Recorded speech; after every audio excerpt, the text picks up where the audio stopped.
அத்தை, எப்படி இருக்கீங்க அத்தை? நீங்க எப்படி இருக்கீங்க? நான் வீட்டுக்கு வந்துருங்க அத்தை. சரிங்க மாப்ள. நாங்க பாட்டிக்கு என்ன செய்யணும்னு தோணுதோ அதை செய்யுமா. அத்தை, அதுக்காக நீ எதுவும் பெருசா செலவெல்லாம் பண்ண வேணாம்.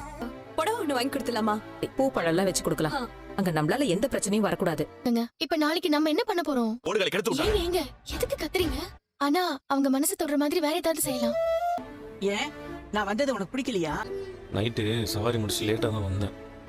எப்பவும் வேலை வேலைன்னு ஓடிட்டு இருக்காத. நீயும் ஒரு மாதிரியா தான் இருக்க. பிறந்த நாள் வாழ்த்துக்கள்மா.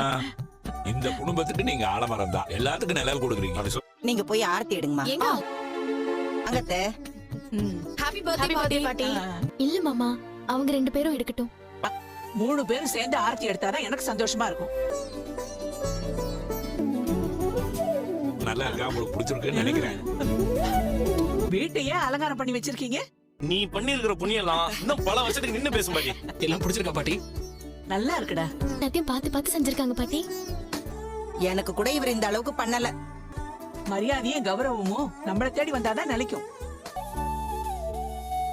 நிஜமாவே உங்களுக்கு 80 வயசு ஆயிடுச்சு, நம்பவே முடியல. வேற 40 வயசுலயே முட்டி வலி இடுப்பு வலின்னு ஏதாச்சும் ஒண்ணு சொல்லிக்கிட்டே இருப்பாங்க. ஒரே இடத்துல அசையாம உட்கார்ந்திருந்தா அத்தை மாதிரியே ஆட்டுக்கல்லாட்டமா இருக்க வேண்டியதுதான்.